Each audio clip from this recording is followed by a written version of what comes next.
Focus up, nerds. It's time to stack those 60s. Welcome to another episode of the Brawl podcast. It's great to have you along for another week. My name's Riley Knight, and I'm joined by two of my very best friends on earth, and unfortunately also the co-host of this podcast. It is, first up, Toffel Severin. I nearly got the nickname mixed up again, but no, I got there in the end. Toffel, great to have you along, mate. It's now 2 times feature match champion. Please. Oh, yes. Excuse me. I'm joined by 2 times feature match champion Toffel Severin. Oh, thank you. Thank you. That's much better. There we go. I can just edit all the rest of it out in post. And I have perennial loser when it comes to the feature match as well, Jamin Kauf. Jamin, I'm so sorry, my friend. I'm wearing that title with pride, you know? With pride. Okay, yes. Good. Well, with pride. Well, for those of you who aren't sure what we're talking about, we did have our feature match put up on our YouTube. You can jump on our YouTube and find the most recent feature match. We saw the Scarab God face down against Chandra, and Toffel managed to take it out in a well, I'm not going to say a close bout. You did have Search for Canter off the top of your library on turn 2 every time, Toffel. Well, skill. Oh, yeah, sorry. Skill-based game. Yeah, very little variance when it comes to these sorts of matchups. How many times do I have to win in a row to steal the Brawl Championship title? Like, there must be like a thing, right? Like it's like in a game of poker where they start putting like their car keys and that sort of stuff in. Yeah. There you go. We got a lot to get across this week. We're going to have a chat about building aggro decks in Brawl. Aggro decks very much one of the best ways to attack the format, in a very literal sense, because I guess they're the ones that require the least amount of sort of brain power. Well, okay, that's one way to put it. They're the ones that exist the best in a vacuum, right? When you're building a control deck or even a mid-range deck, you've got to take into account what is going on in the rest of the format to a much greater degree than you do with something like an aggressive deck. You just make dudes turn them sideways. Still, there's a lot to get across, so let's get stuck in and have a chat about what goes into aggro decks in Brawl. Before that, of course, it's time. We haven't spoken to each other for at least 2 or 3 days. I think we should, let's find some time to catch up.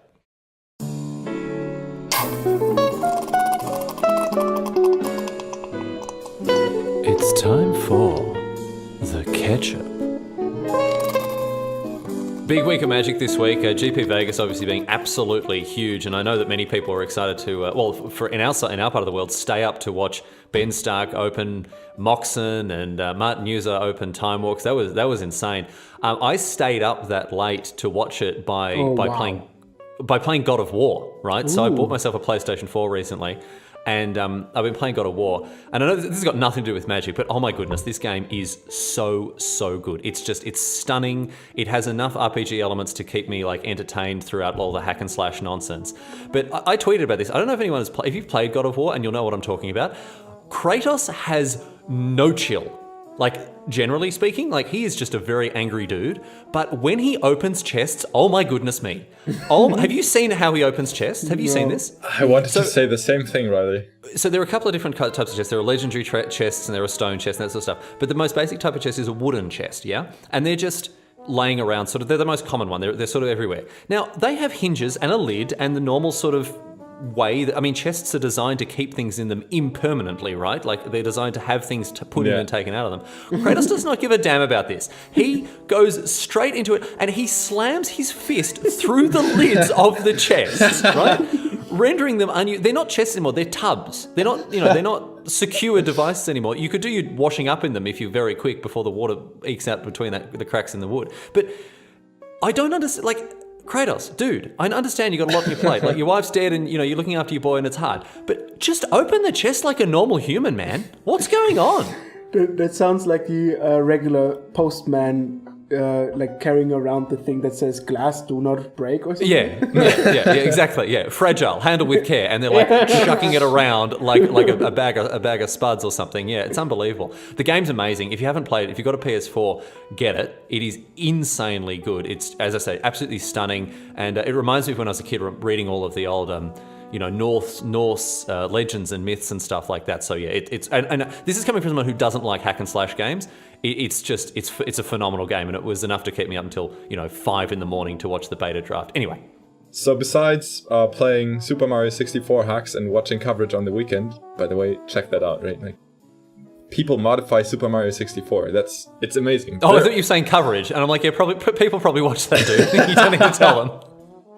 No, everyone always watches coverage. But besides that, I've been streaming a lot of Brawl, and I've tried out some aggro decks, like the topic today. And you just said that aggro decks are pretty easy to build in a vacuum, and like you don't have to metagame a lot. But I have a perfect counterexample, because do you know a spicy 2-drop to build a Brawl deck around? Oh yes, actually, there's this fringe card that I don't think anyone's really played. It's like this weird bulk rare from Kaladesh. It's called Carry Zev, Skyship Raider. It's actually from Ether Revolt, but yeah, that's a really good card. But that one wasn't the one I'm referring to. The one I'm referring to is a common. What, a legendary commander? It's not a commander, but I built my deck around it. All right, what is it? This is very interesting. It's Rat Colony. Oh, dude. God. All right. How? So it sounds amazing. That's so sick. It's great. And you get to go 2-drop into 2-drop into 2-drop, 2-drop. And then do you know what kind of sucks? It's bad. Losing to like any sweeper ever? Karizev has first strike. Oh yeah, of course. So you just never attack into it. You never attack into a red deck. Not really. Like once you have like 10, you could attack, but it's just the worst. I mean, are you playing Gonti then or something? No, I played Liliana because she actually gives you a way to get back more rats and stuff. Yeah, because you don't have enough already. Because sweet. like they're not good enough on. Yeah. I even got matched against 3 control decks, and all 3 managed to have a sweeper. That was really sad. Yeah, so unlucky. Because like every sweeper also kills all of those yeah, rats. it's true, but yeah, there's no sweeper that wouldn't remove the entire. Like every sweeper is a pest control service. Every single rat's going to be removed. You know what's the best sweeper? Ether Super. No, Goblin Chain Whirler. Yeah. Oh my yeah. God. Yeah, I played against that one as well. Did you get Chain Whirler? Yes. Even in Brawl, no one is safe. Ban this card. No one is safe from the Chain Whirler. Yeah, it turns out Rat Colony is not a great deck, but you can see the results on YouTube. I mean, sometimes you just have to. It's like those people who had like this tripod challenge, Yeah. where they eat this washing machine things, and then they go like, who could have known eating this is kind of bad for your health? Yeah, Like, who would have known? Man. Who could have ever foreseen this situation? Yeah, like if you come to somebody and says like, hey, how about a Red Colony Brawl deck? You go like, no, actually, that sounds interesting. I wonder how it will go. No, nobody says that. Everybody would say like, I don't think you're making it like reasonable right now, and I'm pretty sure you're out of your mind if that's a real question. Well, I think that the closest they'll get to how do you think it'll go is how badly do you think it will go? How do you think it will go? I guess like one win against a disconnected opponent is possible. well, yeah, it didn't go well. Well, I mean, thanks for bringing up aggro decks, and because again, that is the topic of this week's episode. So, my friends, strap yourselves in because it is time for 40 minutes on how to build Rat Colony aggro.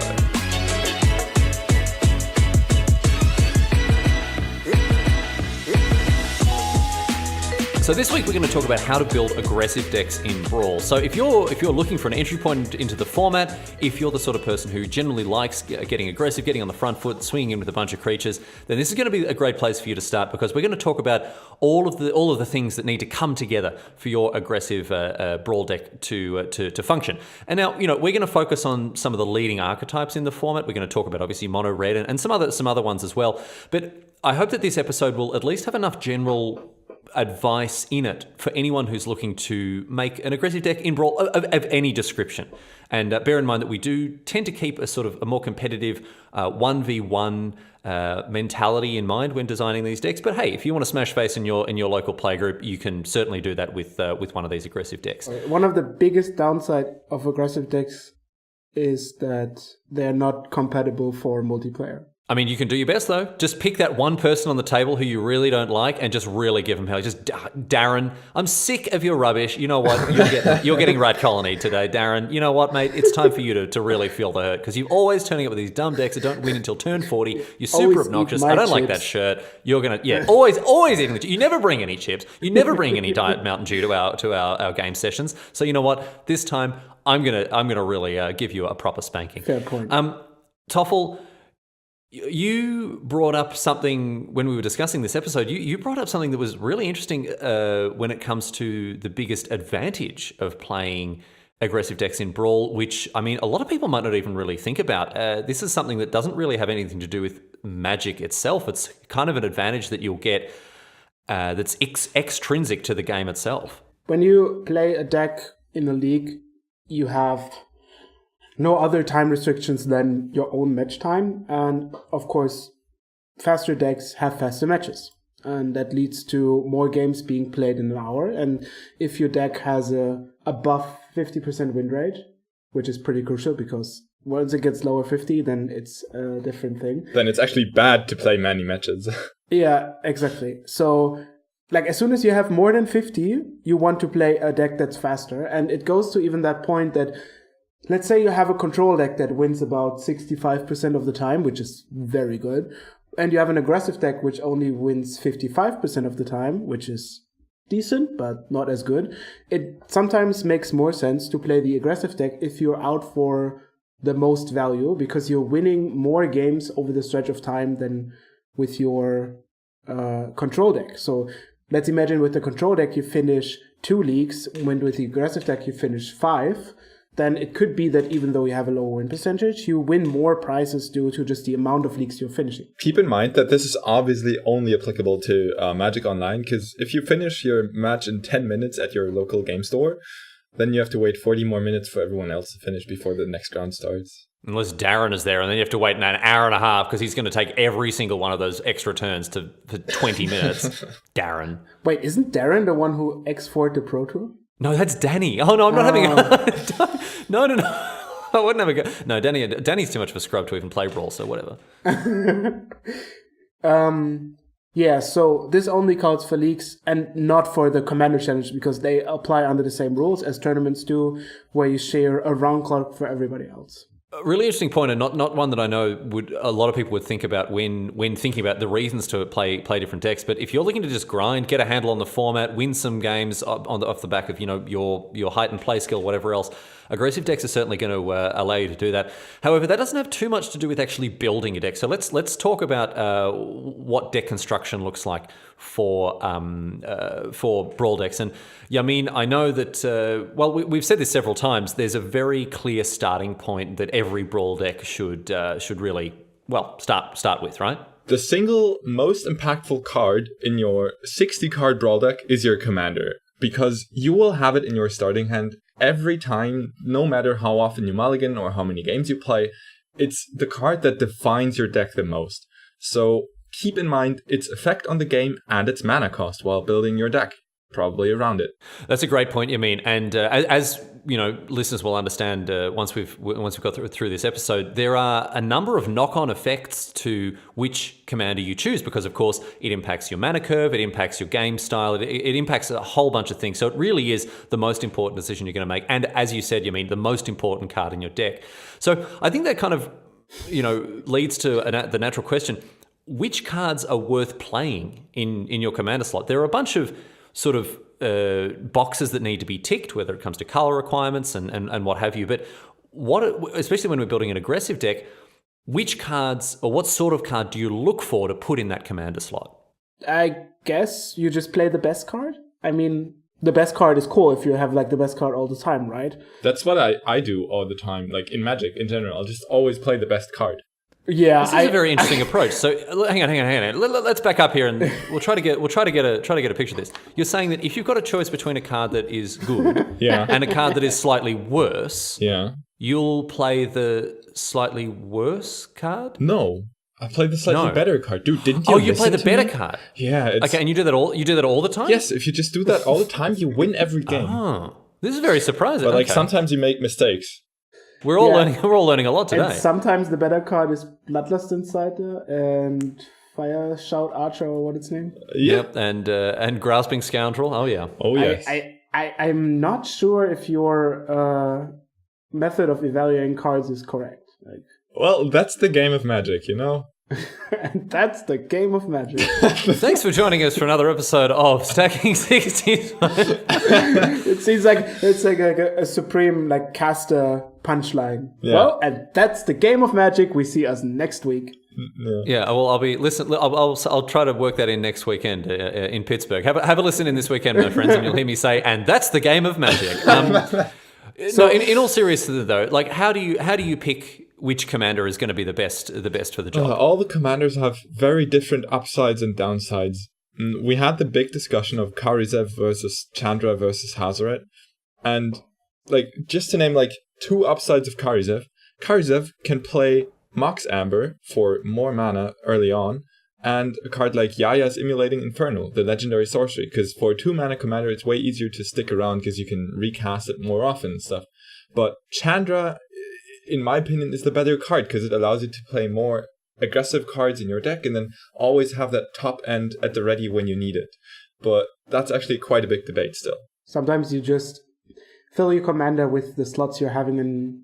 you actually don't play your commander because the commander is better, but the casting cost slot for the other commander is worse. Right. So if you look at something like in a mono red deck where you've got so many good 4-drops already, you've got, everything from Rekindling Phoenix to Hazaret to Chandra to whatever, that will then sort of incentivize you to maybe build your deck around that fact. And it's not so much about the power level of the commander in a vacuum, it's about its slot on the curve. If you play Chandra, but you realize that your 2-drops are very weak, then maybe you will switch to Karizev because your 4-drops might be premium anyway and you're not playing as many of them.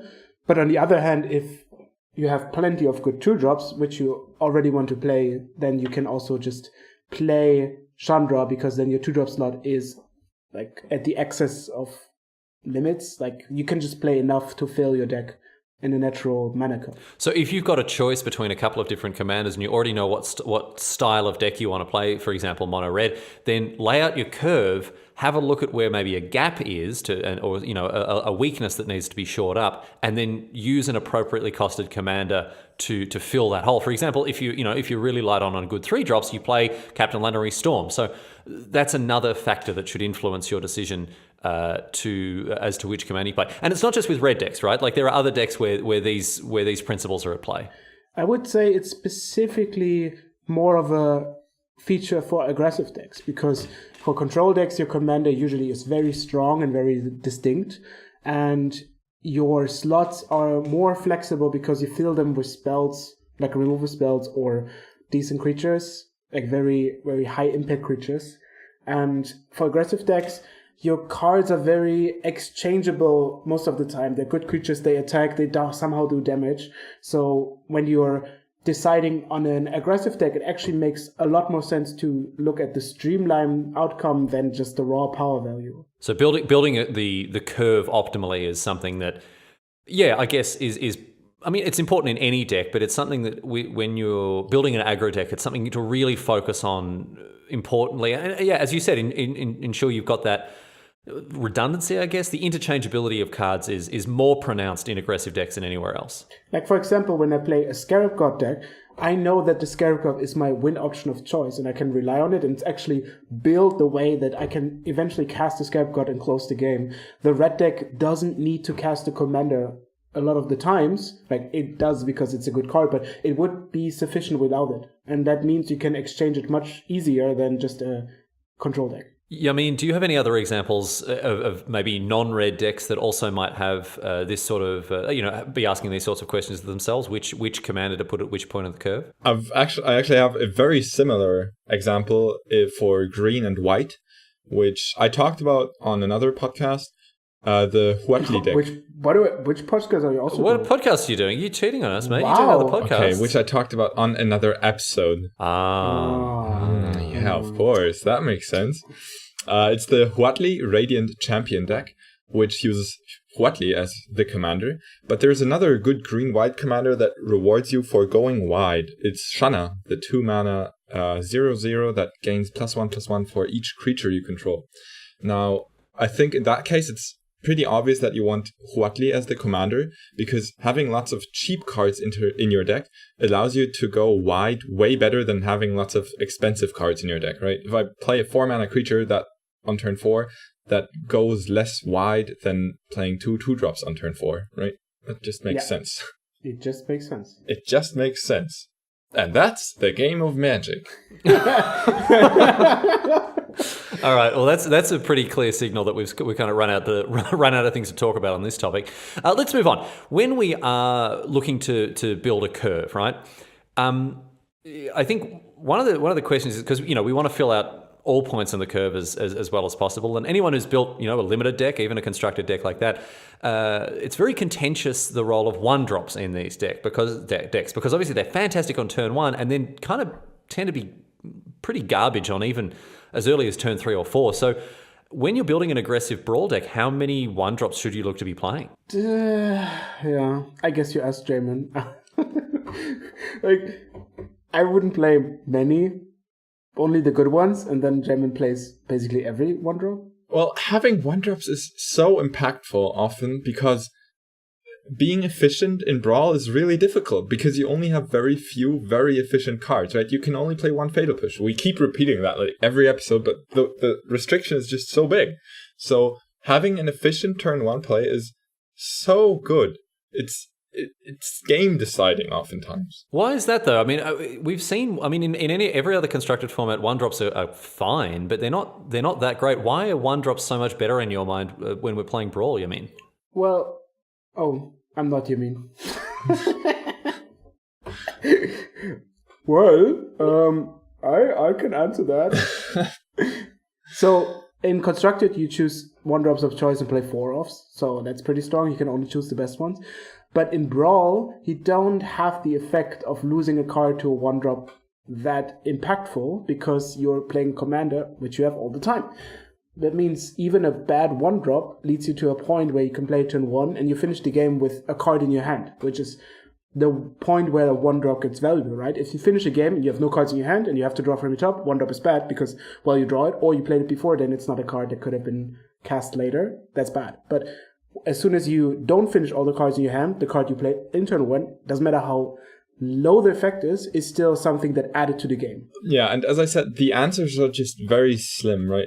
There are few answers to the good 1-drops, and that's why a 1-drop can often push through more damage than constructed, where, decks play 4 shocks and 4 braids and whatever. I mean, every creature is an answer to a 1-drop. No, but I think what Jamin is saying is there are very few efficient answers at that point on the curve. So if you have a curve out of 1, 2, 3, 4, often your opponent will have what they need to deal with your 3-drop, your 4-drop, even your 2-drop, whatever else. But if that 1-drop as a very low priority target just stays there and pokes in for 1 point of damage, 2 points of damage, whatever, even if it's just a little sort of thorn in their side, it's still doing work. And Jamin, I think the point you make there is a really important one. The low density of efficient, cheap answers in the format, because again, there aren't 4 copies of Shock, there aren't 4 copies of Fatal Push to deal with these annoying little 1-drops. A 1-drop can sort of punch well above its weight just due to the fact that it kind of, sneaks in there early and is difficult to answer efficiently. Yep, and I actually think that turn 1 Lanoa Elf, while not pressuring, is still the best play you can make in Brawl, because it's a 1-drop, like it's that early action that can rarely be counteracted, right? Your opponent is rarely going to have removal for the Lanoa Elf, that then sets you so far ahead of your opponent, right? Your turn 2 is like your turn 3 mana-wise, right? It's just insane. I think turn 1 Lanoa Elf is the strongest play in Brawl. It's just that green doesn't have the other strong 1-drops to like make that consistent enough. But if you're ever facing turn 1 Lanoa Elves, like, I think you're far behind. You're in trouble, yeah. Well, let's explore this point further now, because you're saying that if 1-drops are really that good and can lead to stealing games. I mean, if you think about it, a 1-mana card getting in for 4, 5, 6 points of damage, that's huge. Or if it can accelerate you across multiple turns like Lano rolls, that's also enormous. So this kind of leads us to a point where we want to play as many 1-drops as possible if they're going to be able to, because you want to consistently have them on turn 1. Oh yes, and No. So why don't you play a Brawl deck with 30 1-drops? Well, that's because most of them suck. And I'm not one to not play bad cards. I actually love playing bad cards, but some of them even go below my tolerance level of badness. What is a 1-drop that is lower than your quality of play? Like, you want to play? The 1-mana 1/2 menace. Or 1-mana 1/2 vanilla creatures in general. But actually, Slitherblade has 1 leagues. Yes, I also have played Slitherblade last week in a mono blue beatdown deck. But that's not 1/2 vanilla. It's 1/2 unblockable. That's something very different. I'm referring to the Flameblade Adept, which is basically just a 1-mana 1/2 menace in a mono red deck, as well as the Gitu Lava Runner out of Dominaria, which is a 1-mana 1/2 most of the time. It sometimes gets upgraded, but those are below my tolerance level, and I don't like playing them. It sounds like to me that the challenge here is to where to draw the line, right? Because obviously you want to be playing the high impact 1-drops or even the 1-drops that are going to be role players and get some amount of damage or get you a little bit further ahead. But then it's a huge sort of gray area as to which 1-drops are actually going to make the cut. What's the best way to figure out which 1-drops are actually worth their slot? Okay, so that's actually a really difficult question, and that's one of the interesting parts about the game of Magic, figuring out how good cards are. Now, you obviously want to start off playing the 1-drops that are obvious constructed staples. Like, yes, you will always play Llanowar Elves. Who would have guessed? You will always, I guess you won't play Llanowar Elves in mono red, but you get my point. You will always play Bomat Courier. You will always play Soulscar Mage. Those are just obvious inclusions. And now comes the exciting part. You get to figure out which ones are the next best and which one of those are still playable, right? You draw the line somewhere, and I think the best way to do that is just to play with them. If you think a card is worth playing, then it's probably at least worth trying out, and that's the best way to determine if you want to include a card in your deck. And then what you were saying there about once you've evaluated these cards, once you figure them out, you can sort of put them in an order, right? Of a kind of like a list, a priority of which ones you want to play, and I guess there at some point in that list you can draw the line. Yep, that's basically how you can do it, right? As soon as you have an order, you cut all the 1-drops that are below a certain power level. So, but in the end, you want a certain amount of 1-drops, right? Like when you have yes. in the ideal case, I play like 10 1-drops in my deck. Exactly. And that's what we have as a blueprint and as a suggestion, that you play that amount of 1-drops. And of course, you go through the first 4 maybe, and it's like, okay, yeah, they're nice. But then we end at Bloodlust Insider, which I guess is kind of above the bad 1-drop curve. But some other things you don't really want to play. And then how do you get to the 10? Well, currently I don't. In my Chandra deck, I currently am only playing 4 1-drop creatures, so I basically only play the premium ones, or I guess the best 4 ones in my opinion. And after that, I cut it off.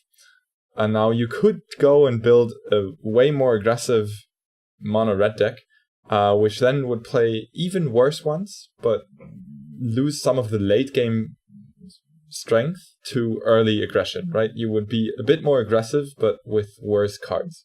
So this is actually kind of a very difficult question to answer consistently, or to sort of give, one kind of golden rule here to people who are looking to populate their deck at different points of the curve.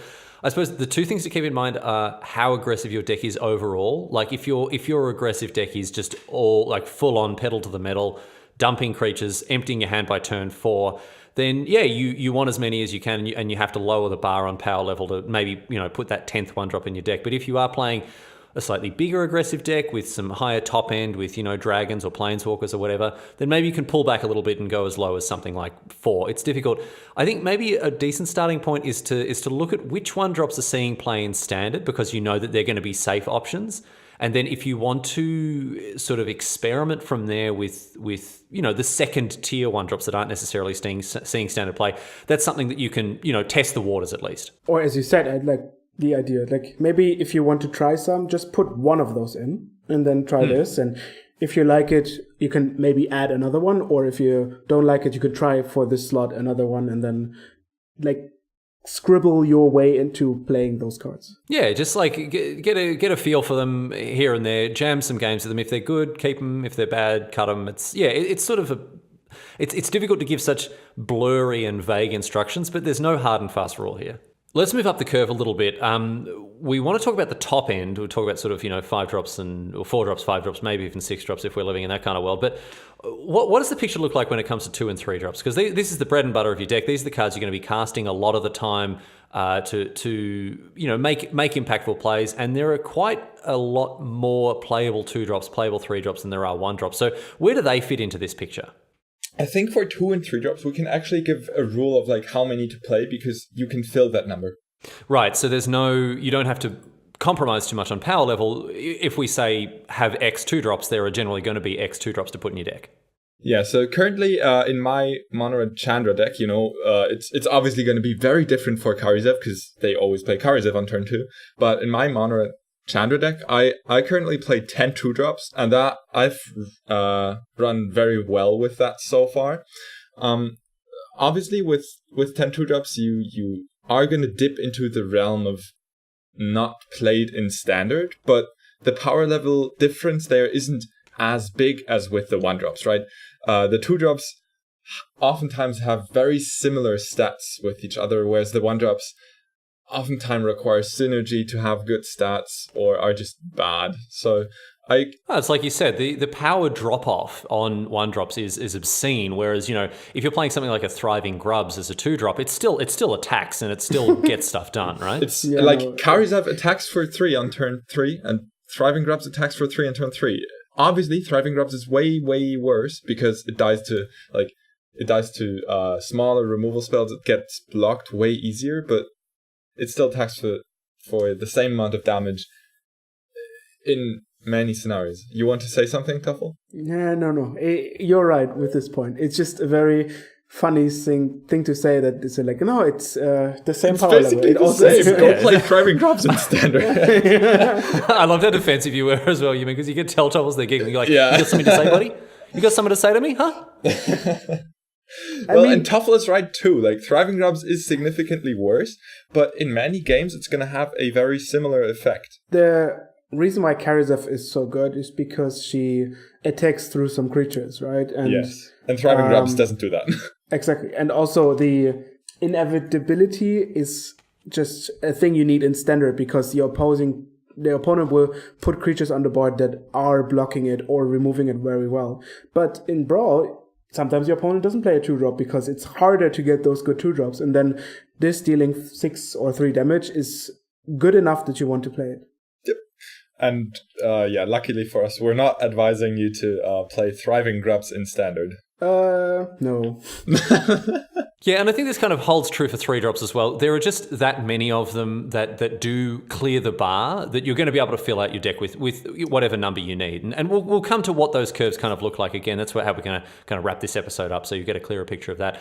I want to talk about ending the curve, though. Now, this is something that is unique to aggro decks in that ending the curve is something that takes on a very different texture to something like a control deck, where ending the curve is, you're looking to do a very different thing with the top of your curve when you're building an aggressive deck. So what are some of the things that to keep in mind when you're looking at your deck's top end? The most important thing is that since you're playing an aggressive deck, you usually don't include cards that give you access to more cards or access to filtering cards. Like you don't play Divination, you don't play Search for Skunter, you don't play any form that gives you a higher reasonable chance to land counts, right?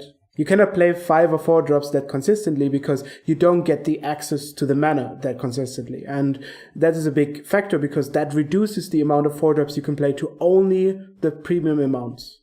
Yep, what Toffel says is very true. And that's also the reason that you can't really play 6 drops, because by the time you've drawn 6 lands in your aggressive deck, you're probably way behind already, and so I don't like that. The only way that you might be able to play those cards is when your commander gets you an advantage in that direction.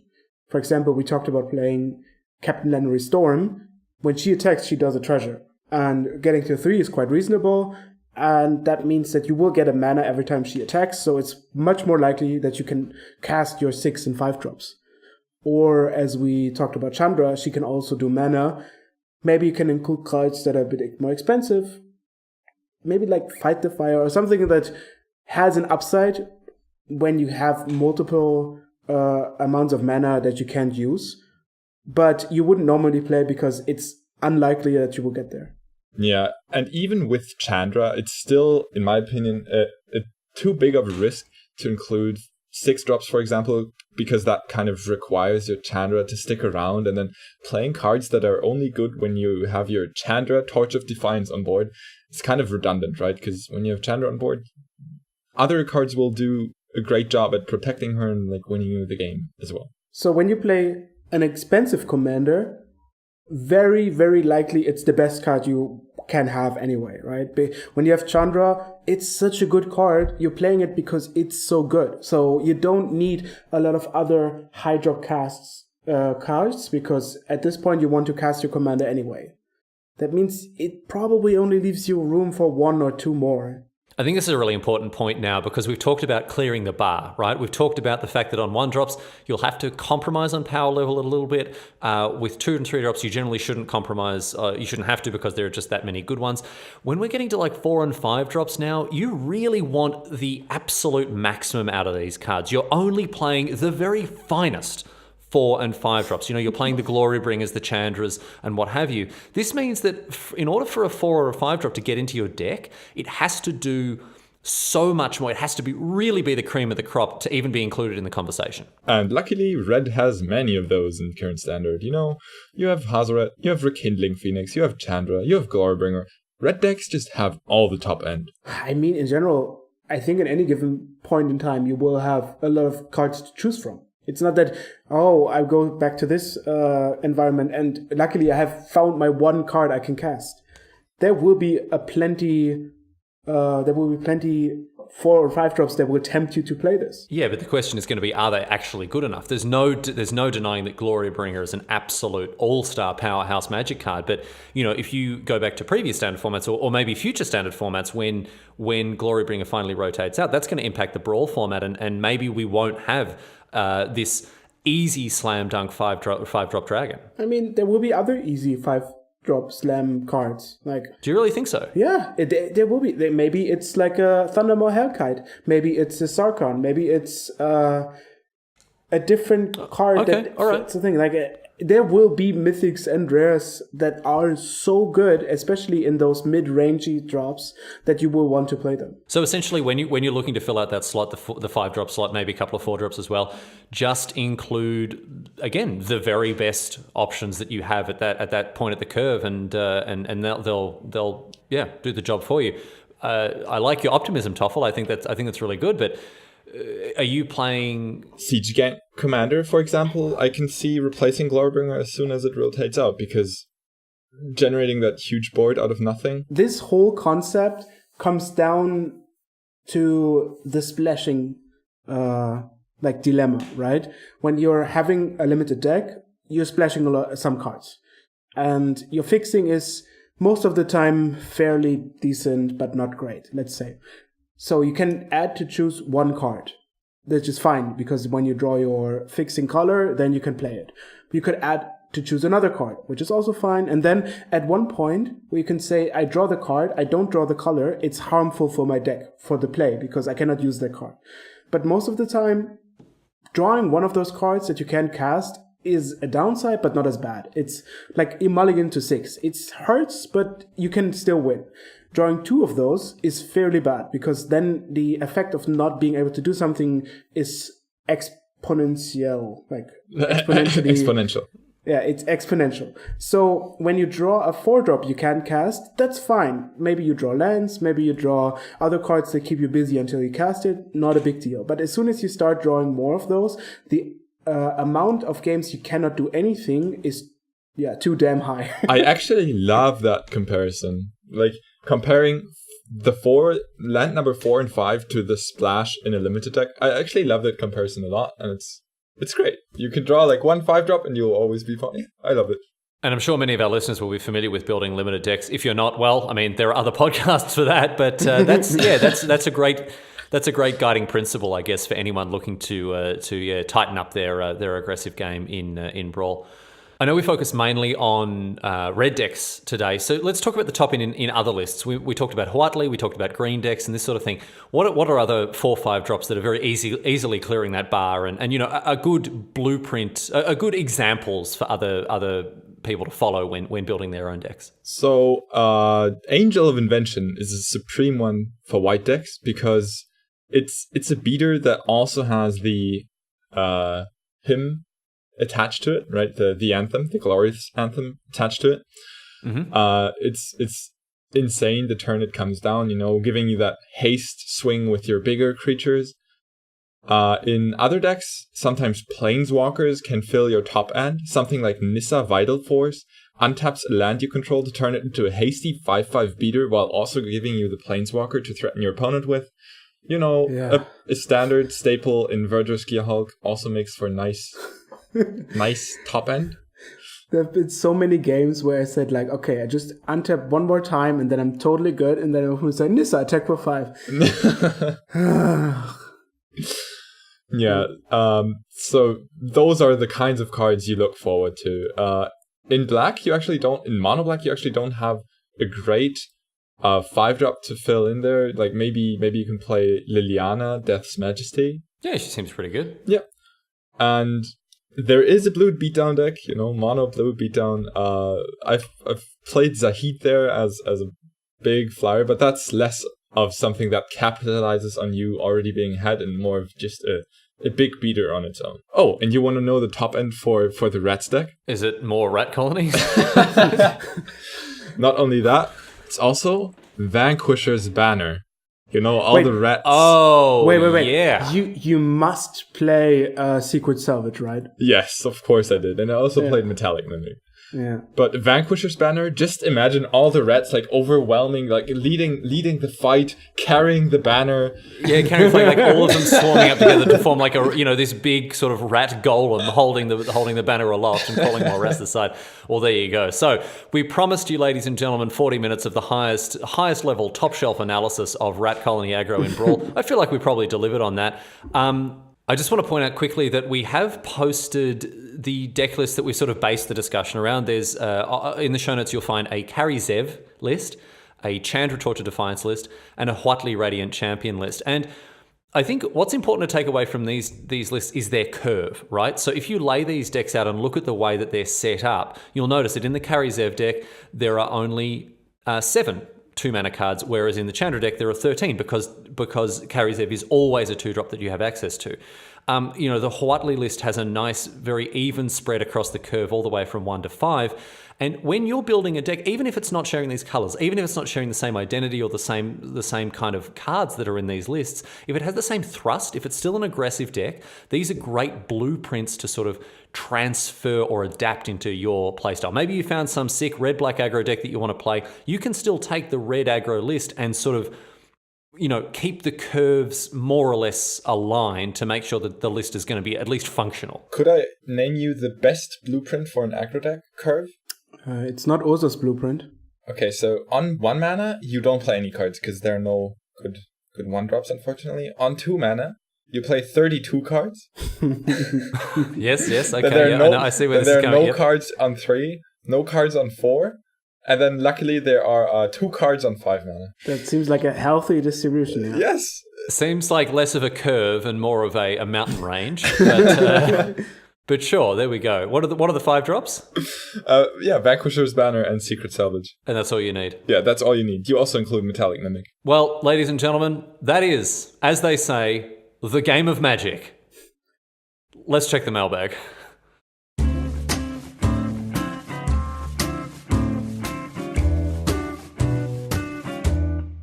You've got mail. Welcome to Jamin's Mailbag, where I, Jamin, read out your mail. This week, we've got mail from One Moment, Please. Okay, well, I told you that I had to look up what their name was again. I told you that while you were... Okay, that's not helpful at all. Listen, just because I don't have everything on hand, right, I'm doing my best. Okay, I'm doing my best here. Okay. It would be fun if it's like, okay, I'm looking up the name. 1 moment, please. And then we wait.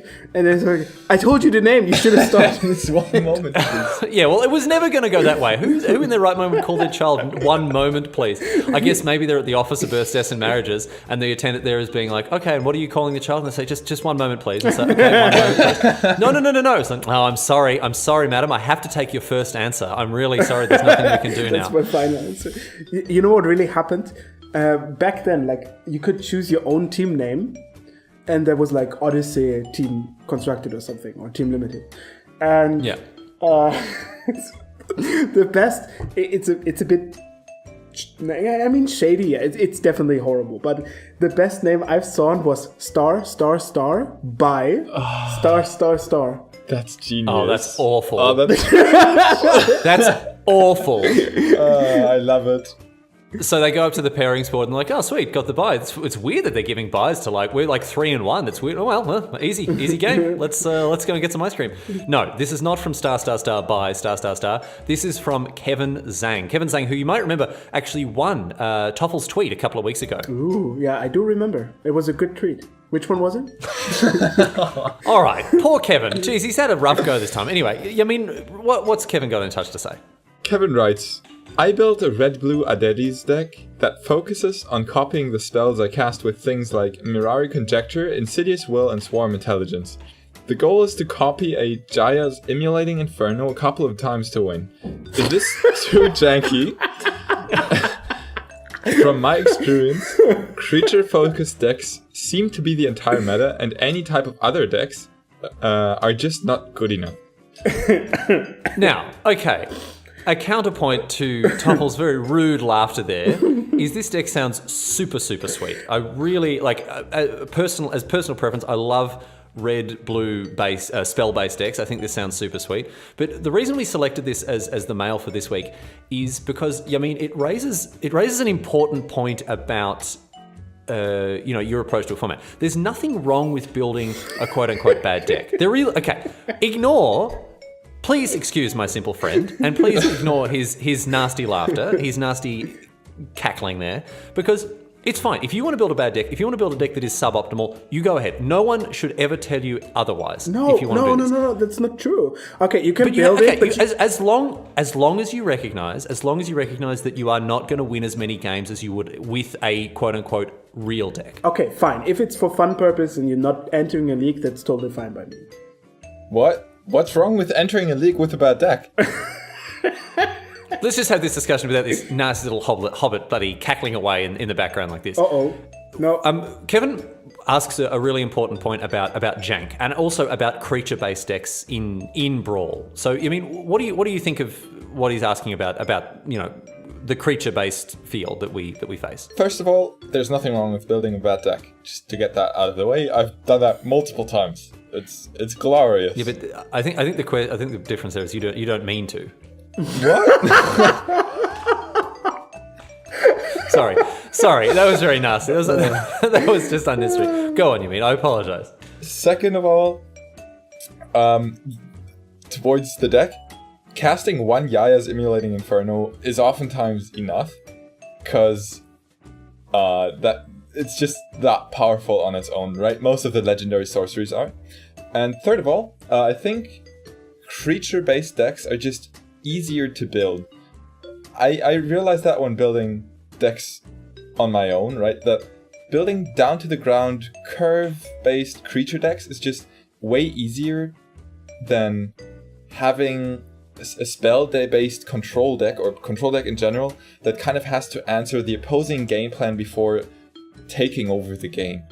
But I definitely think that those decks also have a place in the metagame, because, well, the threats are pretty clearly outlined at this point. Like, people will play mono red to beat you down, so you better be ready for that, and then people will also play like Teferi and stuff. You know what you're playing against at this point. So I think building these non-creature decks, or like at least non-curve based decks, is definitely an option. But I think there are ways for Kevin to bolster this. I mean, he didn't send in the list, so we don't know what it looks like exactly. But I think that you've made a good point there, Jamin, in that the targets are very clear in Brawl, right? Like the decks that you're up against, you know what you're facing, you know what you have to beat, and oftentimes that is creatures on the battlefield. So if there's no denying that trying to copy a Jaya's Immolating Inferno with something like an Insidious Will is super, super janky. But if that's what you want to win with, full power to you. I think that to make that deck as competitive as possible, make sure you include Sweltering Suns. Make sure you include Hour of Devastation.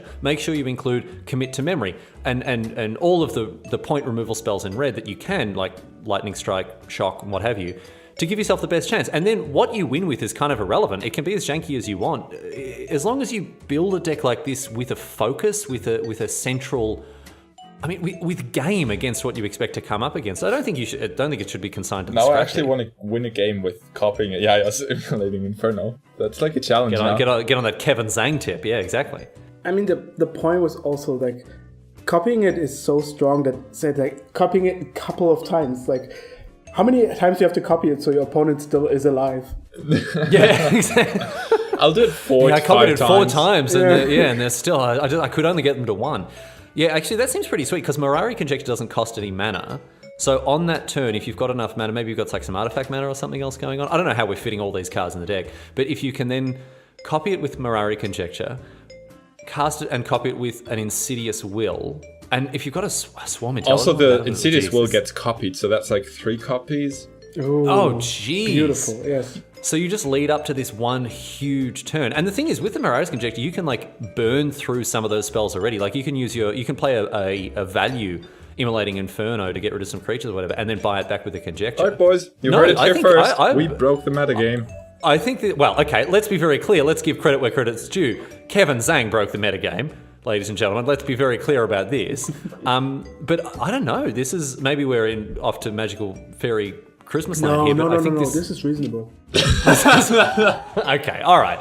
Kevin, listen, mate, thank you so much for getting in touch. If you'd like your mail read out as well, you can get in touch with us. You can send us an email directly, stacking60s@gmail.com. If you jump on our website, stacking60s.net, we also have a contact form there. And I'll try to put up a little check mark, a little button you can tick there, which says, please, I don't want Toffel to laugh at the mail I send in. Although I can't promise that that's going to be effective. But just if you don't want the nasty cackling of Toffel while we're reading out your mail, please indicate that to us, and we'll do our best to contain it. No, I mean, you can definitely just send more mails to Jamin's dream bag, and we could also talk about like how we win with mechanized production and our 8 artifacts, or the new Revel in Riches tag where you only need to kill all cards. Like, you can maybe like give your opponent creatures because then you can kill them and stuff like. See, I feel like Revel in Riches is a card that is waiting to be broken. Yeah, 10 treasures is nothing. 10 treasures is so easy. I mean, it's fine that people have dreams and stuff, but like You're empowering here to them- crush Toffel them is back here to into the crush dirt. Yeah. all of our dreams. Yeah. Like, the Okay, problem is all right. like, dreaming is nice, and I tried luck. I played like Eldest Reborn crap. Like I've gone through a lot of crap before having a deck that is playable. But when I play something bad, I feel it because tournaments are going horrible. So it's fun. It's fine to play, but those decks need a lot of fine tuning and senses to make them work in a tournament setting. Well, let's see if we can get anything done with this Adelaide's Jai's immolating Inferno list, because it's now piqued my interest as well. So Yamin, you and I we're on Team Dream. Oh yes, we're Team Dream. Team Dream, rather than bloody Team Dream Crush. Anyway, we'll keep you posted. But Kevin, again, Team Realist. All right, whatever. You can rebrand as much as you want, mate. You're still running an parade. Kevin, thank you so much for email, and that is just about that. We're going to round out the show and finish things up.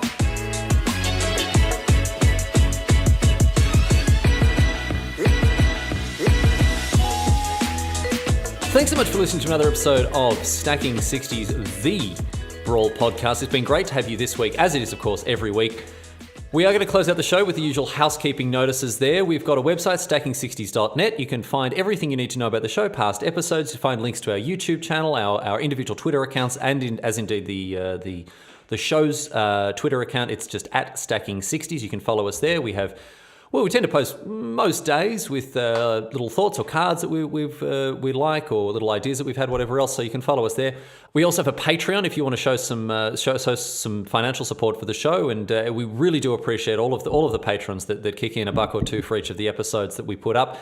You can find the links there, and we do have a range of benefits that are offered to patrons. And we, again, very, very thankful to those who choose to support the show financially. So thank you so much to our loyal and devoted patrons. We've also got a YouTube channel and a Discord. Yamin, you're in charge of both of these things. So do you want to have a chat to us about what's been going on at your end? Yeah, we had a lot of great discussion on the Discord, actually. That's actually where I got the idea of the ret deck from. Oh, good.